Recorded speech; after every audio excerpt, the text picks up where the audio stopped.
보건의료 서비스의 특성 중에서 모든 사람에게 보건의료 서비스를 제공한다는 이 말이 의미하는 게 뭐냐죠. 그래서 이거는 우리 지문들에서 보면은 일단 독점성이라는 거는 특정한 자격이나 면허를 갖춘 자들만 이제 시장에 진입할 수 있도록 허가를 해주는 게 독점성의 의미이고, 외부 효과의 의미는 전염병이나 이런 것처럼 다른 사람의 행동에도 영향을 미치는 게 외부 효과고, 공급과 수요의 일치성, 얘는 원래 이렇게 말하면 안 되지. 불일치죠. 공급과 수요가 불일치하죠. 시간적으로.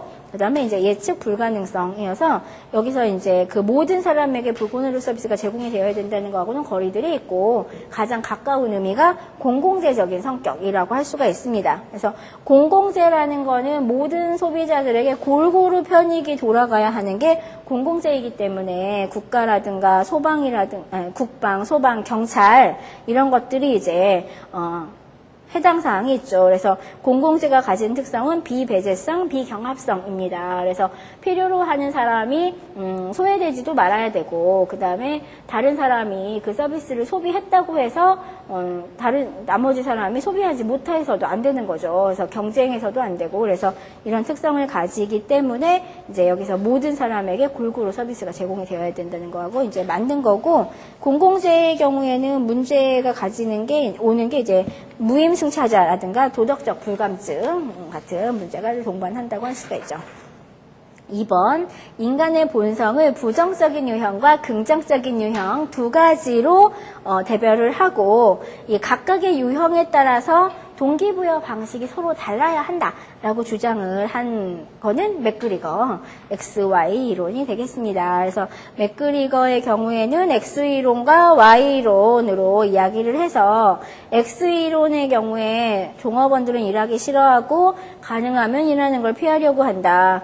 그 다음에 이제 이런 사람들 데리고 일을 하려면 통제, 위협 이런 방법을 써야 된다. 그 다음에 책임 회피하고 가능하면 공식적인 지시만 바라고 지시한 거대로만 하려고 한다는 거죠.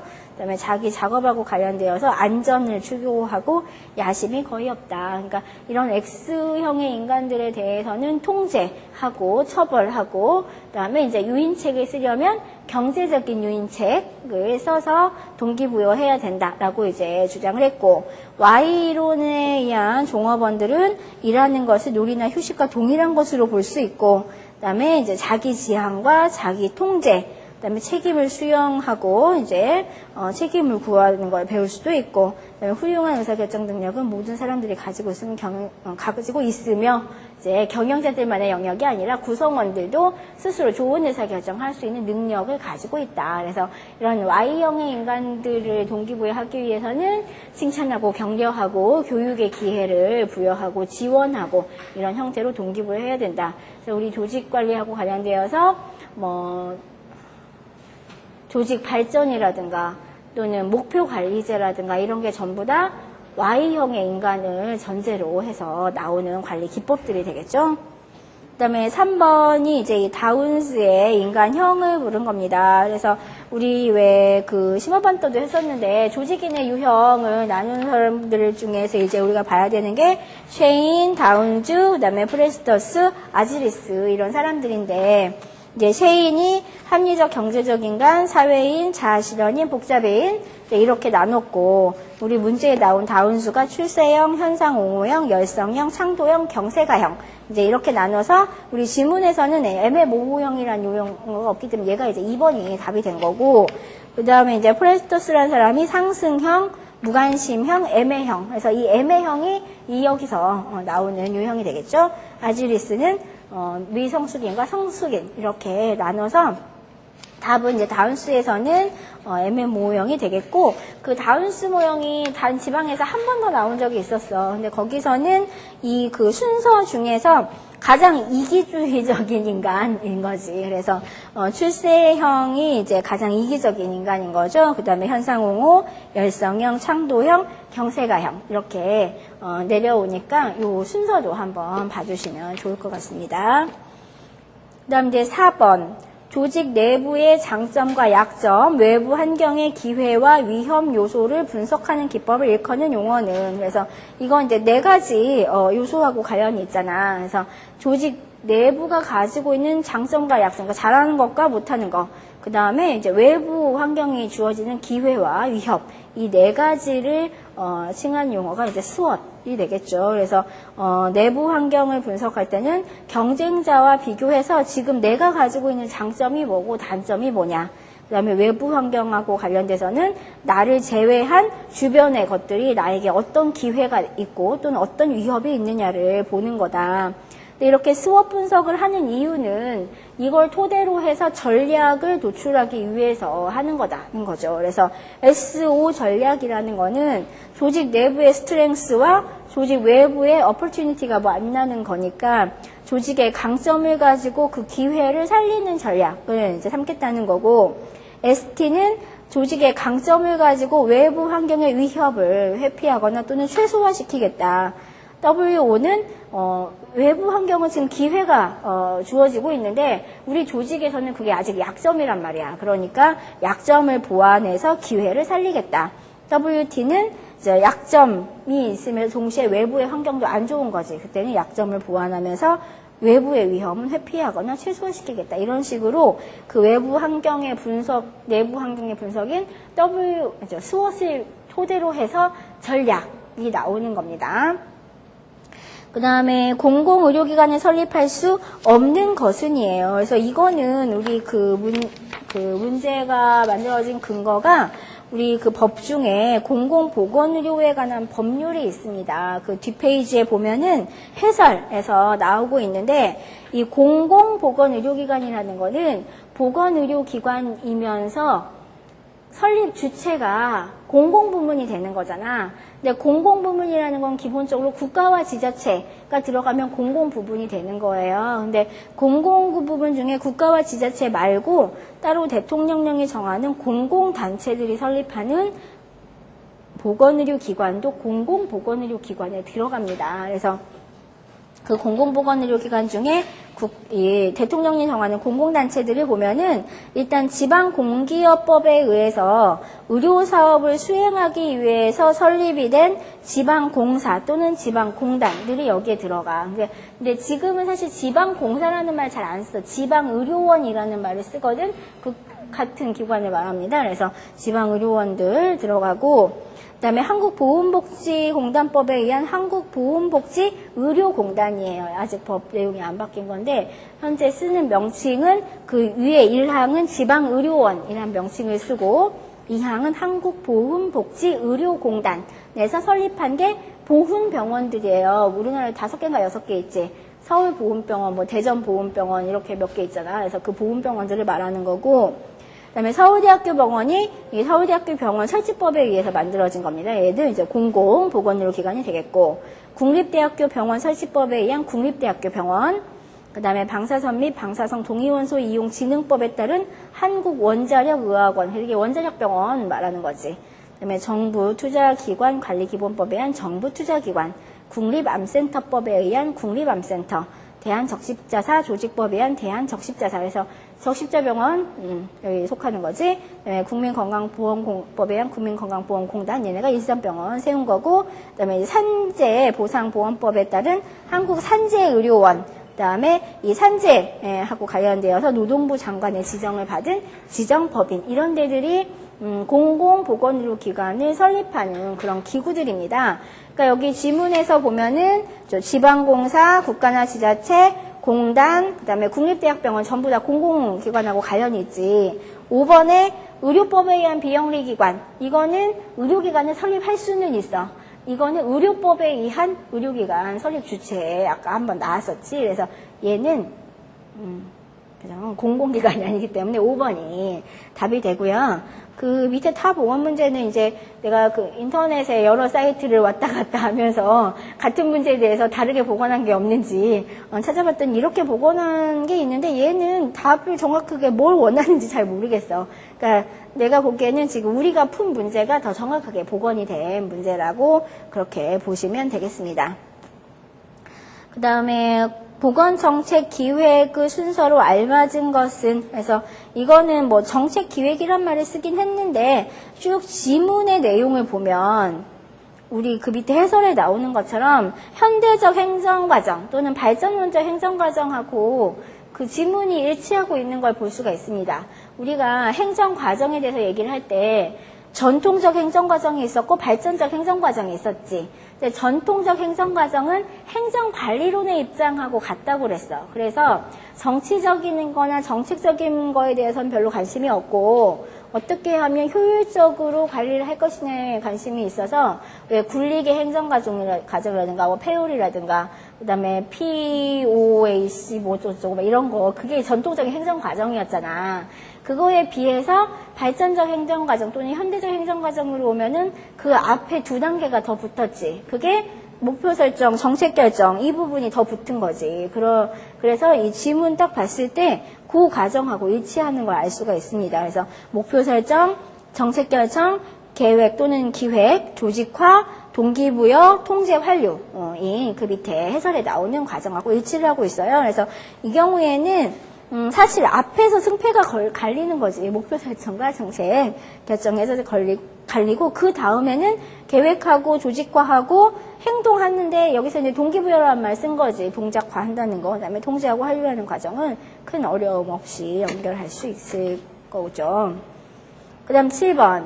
정책 결정의 모형의 하나인데 비현실적이면서 의사결정 과정을 제대로 파악하기 어려운 과정 모형이 뭐냐지. 그래서 이 경우에는 쓰레기통 모형이라고 할 수가 있습니다. 비합리적인 그런 모형이죠. 이제 만족 모형의 경우에는 가장 현실적인 모형 중에 하나가 만족 모형이라고 할 수 있고, 그 다음에 이제 최적 모형 같은 경우에는 합리 모형 더하기 초합리 모형이기 때문에 가장 최적의 모형을 알 수 있고, 물론 최적 모형 같은 경우에 단점 중에 하나가 직감이라든가 이런 초현실성이라는 걸 정의하기 어렵다 이런 것도 나오지만, 그 대신 이걸 주장한 사람들은 가장 합리적으로 만들기 위해서 피드백을 굉장히 강조하면서 정교하게 모델을 만들려고 노력을 했다고 이야기를 했었죠. 그래서 여기서는 일단 쓰레기통 모형이 되겠고, 그 같은 문제에 대해서 경험 분석과 구분되면, 그러니까 경험이나 이런 것을 분석하지 않고 비현실적이고 과정을 정확하게 할 수 없는, 이렇게도 이제 문제를 만들었습니다. 그 밑에 해설은 만족 모형이나 최적 모형, 합리 모형, 혼합 모형 다 이미 내용 다 잘 알고 있는 거고요. 요새 많이 추가로 나오는 것 중에 하나가 이제 쓰레기통 모형 나오고 회사 모형 나오고 알리슨 모형 이런 것도 이제 많이 나오더라고. 그래서 회사 모형이라는 거는 느슨하게 연결된 조직의 정책 결정 모형. 그래서 정부의 정책 결정이라기보다는 회사에서 이루어지는 일상적인 의사 결정하고 관련이 되어 있어서 갈등의 준 해결점에서 타협을 하겠다는 거예요. 그러니까 완전 해결이라기보다는 그 정도 하고 넘어가자. 그 다음에 조직이 그런 거에 대해서 지속적으로 학습을 하면서 더 나은 의사결정을 하려고 나아가는 거고, 그 다음에 이제 일상적인 의사결정에서는 SOP를 많이 활용하고 이런 특성이 있다는 거고, 쓰레기통 모형은 지금 말한 것처럼 조직화된 혼란 상태에서 문제, 해결책, 선택, 기회, 참여자 같은 의사결정의 4가지 요소들이 독자적으로 지멋대로 움직이다가 우연한 기회에 만나서 이루어지는 결정을 말하고, 알리슨 모형은 이제 모형을 1, 2, 3 세 가지로 나눌 수 있는데, 모형 1은 합리 모형, 잘 짜여진 조직의 정책 결정 발식. 모형 2는 조직 모형 또는 아까 나온 회사 모형, 느슨하게 연결된 준독립적 하위 조직들의 결정. 모형 3은 관료 정치 모형, 그래서 재량권이 많은 관료들이 정치지, 흥정, 타협, 연합, 대결 같은 개인적인 정치 활동에 의해서 정책을 결정하는 모형. 그래서 이런 모형들도 제시가 되어 있는데, 그동안 우리 시험에서는 쓰레기통 모형까지 나오고 그 뒤에 회사 모형이나 알리슨 모형 같은 건 아직까지 나온 적이 없었던 그런 모형들이 되겠죠. 다음 8번, 이제 필요에 관한 설명으로 잘못된 것은, 그래서 우리가 이제 필요라고 하면은 기본적으로 욕구하고 비교했을 때 욕구는 개인의 주관적인 필요, 그러니까 욕구인 반면에 여기서 필요는 주로 전문가에 의해서 판단되는 게 필요다라는 말을 했었어요. 그래서 이 필요의 용어하고 관련된 문제가 되는데, 이 필요를 나누자면 이제 의학적인 필요와 사회적인 필요로도 나눌 수가 있습니다. 우리가 흔히 의학적인 필요라는 거는 그 사람에게 의학적으로 치료를 위해서 필요하다. 그러면 의학적인 필요인 거예요. 가격이 얼마가 됐건. 그잖아. 이 세상에 단 하나밖에 없는 질병을 가진 사람인데 그 사람에게 치료제를 개발하기 위해서 무지무지한 돈이 들어간다. 그런다고 할지라도 의학적인 필요에서는 그게 필요한 거지. 반면에 사회적인 필요로 가면은 필요 안 할 수 있는 거지. 그치. 그 자원을 다른 데다 써서 더 많은 건강 증진에 기여할 수 있으면 다른 데다 쓸 수 있다고 보는 게 사회적인 필요죠. 그러니까 의학적인 필요성하고 사회적인 필요성 사이에는 차이가 있을 수 있는 겁니다.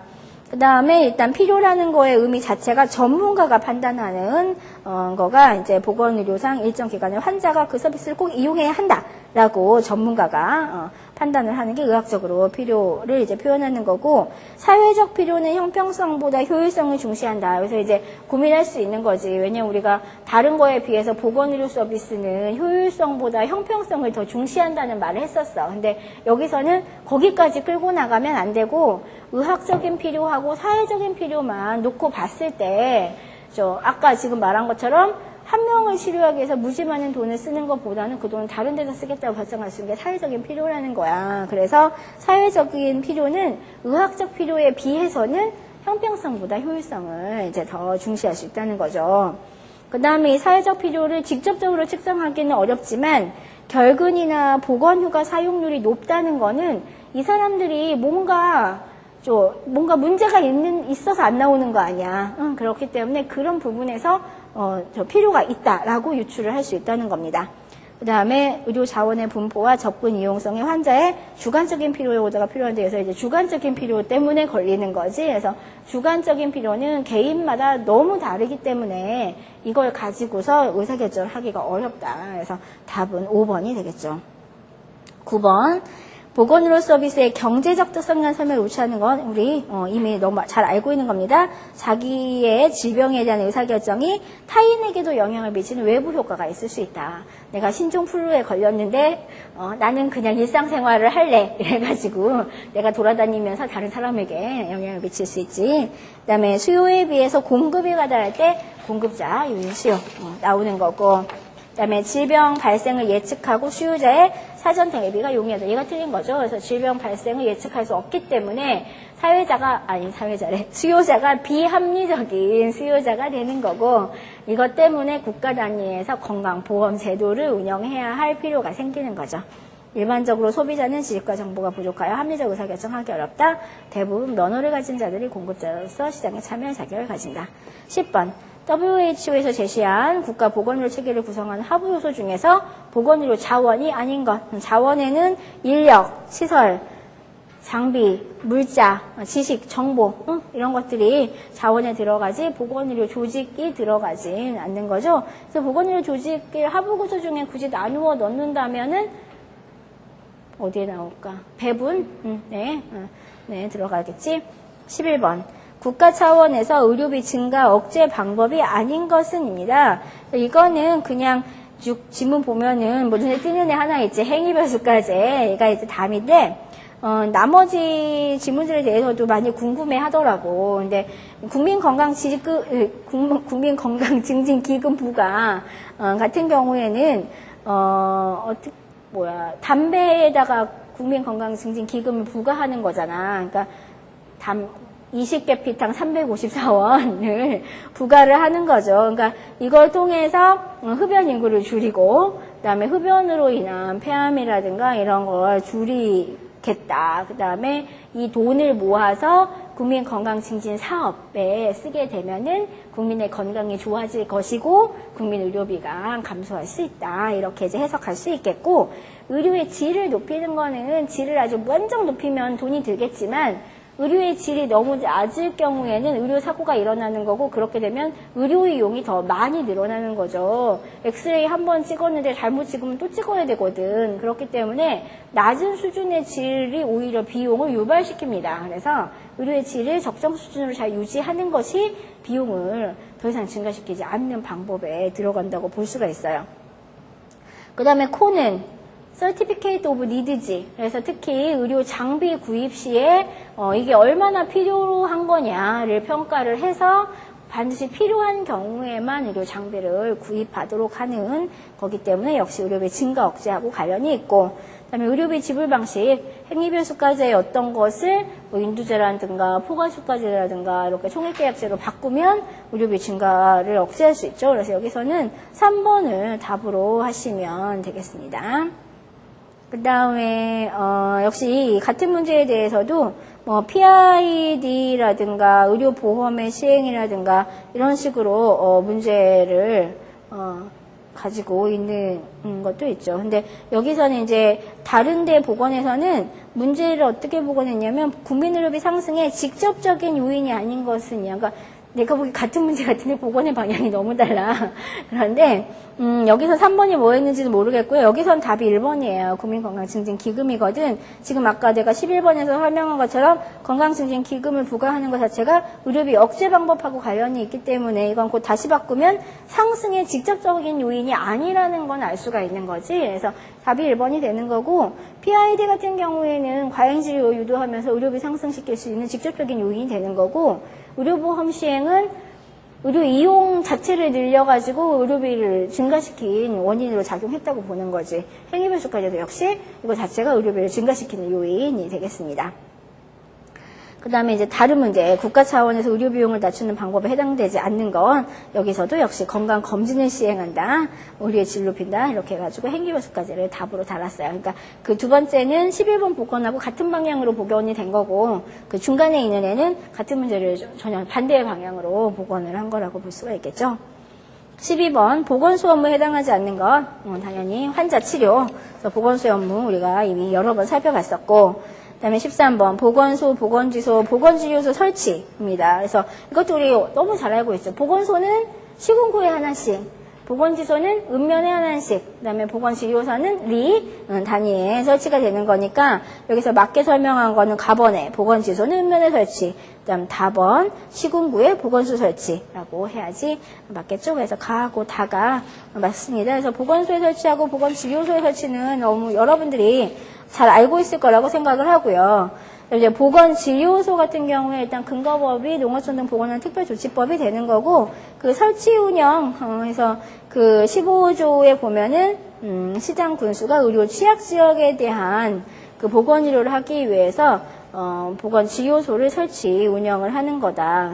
시구 관할 구역 안에 도서지역에서는 시장구청장이 진료소를 설치할 수 있고 이런 거 나오고 시행규칙에 보면은 보건진료소는 의료 취약지역을 인구 500인 이상 5,000인 미만 기준으로 구분한 하나 또는 수개의 리, 동이에요. 이라고 했는데 이게 무슨 리라고 우리 보통 표현하잖아. 관할구역으로 해서 주민의 의료 이용이 편리한 장소에 설치한다고 되어 있어서 보건소 시군구, 보건지소 읍면, 보건진료소 리동 이렇게 기억을 하고 있으면 되겠습니다. 14번 보건소의 건강증진사업에 포함되는 것은 이거 우리 앞에서도 한번 나왔던 문제입니다. 국민건강증진법에 보면은 시장군수구청장이 보건소장으로 하여금 이 말은 그 보건소에서 이제 이 건강증진사업을 시행을 하는데 이 건강증진사업의 종류에 보건교육 및 건강상담, 영양관리, 구강건강의 관리, 질병의 조기 발견을 위한 검진 및 처방, 지역사회 보건문제에 관한 조사 연구, 기타 건강교실의 운영 등 건강증진사업에 관한 사항이 들어가죠. 그러니까 여기서 지문에서는 가나다라가 전부 다 해당 사항이 있지. 그럼 15번 사회보험과 민간보험에 관한 설명으로 틀린 것은 그래서 일단 사회보험의 경우에는 민간보험하고 가장 큰 차이가 강제성이죠. 그래서 사회보험은 법적인 자격을 갖춘 대상자는 본인의 의사와 관계없이 강제적으로 보험에 가입을 하도록 되어 있는 반면에 민간보험은 자유의사에 의해서 임의적으로 가입을 할 수 있습니다. 그다음에 이제 재원의 부담을 봤을 때 사회보험의 경우 능력과 무관하지만 민간보험 능력과 반비례한데 이거 완전히 틀린 거죠. 그래서 사회보험도 종류에 따라서 조금씩 다르긴 해. 산재보험의 보험료율은 그렇죠. 위험률하고 관련이 있는 건데 건강보험이나 이런 경우에는 능력별 차등 부과하고 있는 거잖아. 소득이 높으면 더 많이 내는 거기 때문에 능력과 관련이 있고 민간보험의 보험료는 나중에 자기가 보장받을 범위나 금액하고 관련이 있는 거지. 그 다음에 사회보험은 보험료 수준에 관계없이 균등급여 하는 거고, 민간보험은 보험료 수준에 따라서 차등급여가 되는 거죠. 그다음에 사회보험의 목적은 기본적인, 그러니까 최저한의 보장이 되는 거고, 민간보험은 개인적인 필요에 의한 보장이 되겠습니다. 그래서 여기서 이제 2번이 잘못 설명을 한 거죠. 이제 같이 참고로 사회보험하고 민간보험의 유사점을 살펴보면은 둘 다 위험을 이전하고자 하는 거다. 그 다음에 위험을 다수가 함께 공동 분담하고자 하는 보험의 성격은 같이 가지고 있는 거고, 가입 자격이라든가 또는 보험료를 냈을 때 보험 급여를 해준다든가, 그 다음에 재정을 어떤 식으로 운영한다든가 이런 거는 비슷한 성격이 있다. 그리고 이 사람이 급여를 받을 자격이 있는지 없는지에 대한 정확한 검토 후에 보험 급여를 한다. 그다음에 수입과 지출의 균형을 유지하고자 하는 거고, 둘 다 경제적인 보상을 하는 경우가 많고, 그다음에 사전급부가 아닌 문제가 생긴 다음에 하는 사후급부다. 이런 거는 사회보험하고 민간보험이 거의 같은 점이라고 할 수가 있겠고, 이제 차이점에서 아까도 말한 것처럼 가장 중요한 차이가 강제성이 되겠고요. 그다음에 보험료는 사회보험은 소득 수준에 따른, 그다음에 민간보험은 위험 정도나 급여 수준에 따라서 달라진다. 그다음에 보험급여는 균등급여, 민간은 차등급여. 그다음에 보험료 징수가 사회보험은 법에 따른 강제징수, 민간보험은 계약에 따른 징수. 그다음에 뭐 경쟁 같은 경우에도 사회보험은 독점이죠. 경쟁이 없습니다. 그다음에 원리도 사회보험은 사회적인 적합성 또는 사회적인 필요 이런 걸 중시하는 거고, 민간보험은 개인적인 필요 또는 개인적인 형평성이라는 말 쓰는 거죠. 그래서 이런 유사점하고 차이점 알아주면 되겠고, 16번 공적부조에 해당하는 것은 묻습니다. 그래서 우리 사회보장제도 유형을 크게 세 가지로 나눌 수 있다. 사회보험, 공공부조, 사회복지 서비스가 있는데, 이 중에 국민연금, 고용보험, 산업재해보상보험, 건강보험, 그다음에 노인 장기요양보험 같은 경우에는 우리가 지금 하고 있는 5대 사회보험에 해당하는 거고, 국민기초생활보장제도하고 의료급여가 공공부조다. 그 밖에 여러 노인복지나 아동복지 서비스들, 공공보건의료나 무료 보건서비스 같은 것들이 사회복지 서비스다. 그래서 여기 지문들 중에서는 이제 의료급여가 공공부조에 해당하죠.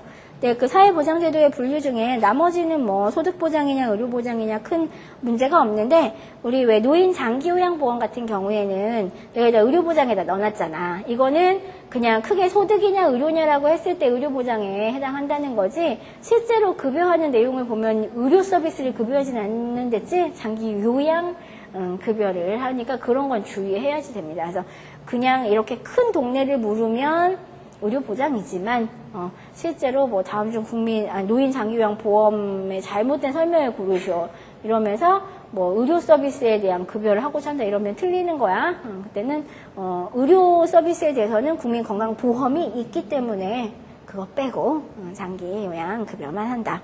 그 다음에 17번 보수지불 제도 중에서 인두제의 장점으로 보기 어려운 것은, 그래서 인두제는 일단 사람당 얼마를 딱 지급하고 끝내니까 더 이상 의료비가 올라가지 않는 의료비 억제 효과가 있고, 행위별 수가제처럼 청구하고 심사하고 지급하고 뭐 이의 신청하고 이런 단계가 없기 때문에 행정적으로 간편하죠. 근데 이제 의사들의 입장에서는 짜증나지. 그 돈 주고 이 안에서 모든 걸 끝내라고 막 이러면서, 그래서 자율성을 인정하지 않는 거가 돼서 의사의 자율성이 보장되는 제도는 행위별 수가제가 보장이 됐었고, 나머지 비용 억제하는 거는 공급자를 통제할 수밖에 없어요. 그래서 인두제도 의사의 자율성 보장하고는 관련이 없죠. 그 다음에 이제 인두제 같은 경우에 실제 운영하는 방식을 보면은 주치의 제도하고 비슷하겠지. 주치의로 등록을 하는 거야. 그러니까 특별한 변동사항이 없는 한 주치의가 계속되는 거죠. 그러다 보니까 이 사람에 대해서 전반적으로 다 파악을 하고 그래서 진료의 계속성이 보장이 될 수 있고, 그다음에 의료비 증가를 안 시키려다 보니까 보건 교육이라든가 공중보건이나 예방 이런 거를 중시할 수밖에 없는 거죠. 그래서 17번에서는 이제 3번이 답이 되는 거고, 장점 한 번 더 살펴보면은 진료의 계속성 보장, 국민의료비 억제 기능, 예방진료, 공중보건, 개인위생에 노력하고, 행정적인 업무 절차가 간단하고, 관리 운영비 절감되고, 그다음에 국민 수의 변화에 따라서 1차 의료에 들어가는 돈이 예측 가능해지는 거지. 그래서 지출 비용의 사전 예측이 가능해집니다. 반면에 단점은 등록한 의사를 무조건 거쳐야 되기 때문에 자유선택권이 제한이 되는 거고, 그 1차 의사의 경우에는 비용을 억제하기 위해서 과소진료를 할 수 있다는 거지. 그 다음에 조금만 문제가 있으면 무조건 2차 기관으로 그 이송을 시킴으로써 환자 대기가 증가할 수 있고, 신의료기술이나 신약 적용하지 않으려고 할 것이고, 중증 환자에 대해서 등록을 기피할 수도 있겠다. 18번이 기획의 원칙입니다. 그래서 기획의 원칙은 일단 목적 부합성 또는 목적성의 원칙이 있어요. 추구하는 목적을 달성하기 위해서 기획을 하는 거니까. 그 다음에 누구나 알기 쉽게 간결하고 단순하게, 그 다음에 상황의 변화를 수용할 수 있도록 신축성 있게, 하지만 너무 많이 변하면 안 돼. 안정성을 유지해야 되고, 그 다음에 우리 기획 과정에 보면은 기획전제 설정, 자, 예측할 수 있어야 됩니다. 그 다음에 그 과정에 필요한 요소는 하나도 빠뜨리면 안 되지. 포괄성의 원칙이 있어야 되고, 그 다음에 다른 기획들이나 이런 들하고의 균형을 맞춰야 되고, 현재 있는 조직이나 인력을 가지고서 할 수 있는 걸 우선적으로 채택을 해야 되고, 그 다음에 필요성의 원칙은 뭐냐? 몰라? 응? 필요. 그렇지. 필요한 부분에 필요가 있어야 기획을 해야 되고, 그 다음에 기획 자체가 조직의 계층에 따라서 업무가 배분되면서 기획 자체도 상위 계획, 하위 계획으로 해서 계층제가 이루어져야 되고, 일상적으로 반복되는 거에 대해서는 가능하면 SOP를 활용해라. 표준화의 원칙, 그 다음에 계속성의 원칙, 이런 것들이 이제 기획의 원칙이니까 18번 문제에서 이거 원칙과 관련 없는 거 찾아라. 그런 복잡성 찾으면 되고, 이제 K형으로 복원한 문제도 있더라고. 이거는 가나 다까지, 그러니까 답이야. 라본 같은 함정에 빠지면 안 돼. 합리성이 맞는 말이지. 근데 이 교과서에 나오는 기획의 원칙에는 합리성이 없습니다. 그래서 가나 다까지만 답이 되는 거고요. 그 다음에 19번 건강보험에서 급여가 되는 경우는을 묻고 있는데, 이거는 일단 건강보험의 급여의 원칙을 보면은 크게 문제가 없으면 급여하지 않겠다거든. 돈이 없으니까. 그래서 여기서는 친자 확인의 진단 같은 경우에는 병을 치료하고자 하는 게 아니야. 아까 우리 한번 건강보험에서 급여하는 거에 국민의 질병, 부상, 출산에 대한 급여를 하겠다는 말이 있었거든. 근데 친자 확인을 위해서 뭐 유전자 검사를 하겠다는 것은 질병에 대한 치료도 아니고 부상에 대한 치료도 아니고 출산도 아니란 말이야. 그러니까 얘네들은 급여가 안 되는 거지. 그 다음에 마약 중독증은 누가 되래? 이거는 본인의 범죄 행위하고 관련이 있는 거죠. 마약 관리에 관한 법률에 의하면 마약 중독증이 되면 안 되도록 되어 있잖아. 그러니까 이거는 네가 알아서 치료해라. 이렇게 되는 거고, 물론 돈이 없는 마약 중독자는 그리고 기초지자체에서 하는데 보험에서 급여하지는 않겠다는 겁니다. 왜냐하면 우리 보험에 중요한 원칙이 있어. 예측 불가능한 문제입니다. 그래서 마약 중독증은 예측 가능해. 그치? 그렇지. 맞아. 그러니까는 이게 이렇게 하면은 중독이 될 거라는 거 이미 그러니까 알고서 하는 거기 때문에 예측 불가능의 원리에 어긋나죠. 그래서 마약 중독 치료는 그래서 보험에서 급여하지 않는다는 거예요. 치료 목적의 파상풍혈청 주사는 원래 파상풍혈청은 예방이기 때문에 예방을 위한 예방은 급여하지 않는 거지. 근데 이거는 치료 목적의 이거기 때문에 급여 대상이 되는 거고요. 안경이나 렌즈 같은 대체하기 위한 안경이나 렌즈를 대체하기 위한 시력 교정술은 고가이기 때문에 이거는 안경을 쓰고 렌즈를 껴도 잘 보이는데 그걸 굳이 라식하겠다는 거잖아. 그러면 그건 네가 내라가 되는 거고, 유전성 질환 등 태아의 이상 유무를 진단하기 위한 세포 유전학 검사, 이건 내가 보기에 비싸서 안 해주는 것 같아. 해줘야 되는데, 그래서 여기서는 이제 3번이 답이 되는 거고요. 왜, 돈이 없어서 그래요, 우리나라에. 엊그제 신문에 그거 나왔더라고. 암 등 중증 질환자의 본인 일부 부담률이 10%로 되어 있잖아요. 우리 국민건강보험법에 보면. 원래 입원 치료 20%인데, 심장질환이나 암 같은 중증 질환은 본인 일부 부담금 10%라고 되어 있거든? 근데 정말 10%인가라고 제목이 그거더라고요. 그래서 내용에 보니까 10%라고 되어는 있는데, 이것 빼고 저것 빼고, 그 다음에 아예 비급여 빼고 막 그러면은 아니다. 그렇지, 과대 광고다. 이러면서 나왔던데, 이 비급여 항목이 있는 이유가 일단 기본적으로 거기 첫 번째 나오는 것처럼, 업무나 일상생활에 지장이 없으면 굳이 보험에서 비용을 대지 않는다는 그런 원칙이 있는 거고요. 그 다음 페이지에 가면은 신체의 필수 기능 개선 목적이 아닌 경우에도, 미용이라든가 이걸 위한 경우에도 급여하지 않겠다. 그 다음에 3번에 보면은 예방진료로서 질병이나 부상의 진료를 직접적인 목적으로 하지 않는 예방진료는 하지 않겠다는 거죠. 근데 아까 말한 것처럼 파상풍 혈청주사 같은 치료 목적으로 사용하는 예방주사는 예방을 위한 예방이 아니고 치료를 위한 예방이기 때문에 얘는 가능하다는 거고, 4번에 보면은 요양급여로 인정하기 어려운 경우 건강보험 급여 원리에 부합되지 않는 경우입니다. 그래서 이게 아까 나온 친자 확인을 위한 진단이라든가 치아의 보철이라든가 이런 것들이 이제 여기에 들어간다고 볼 수가 있는 거죠.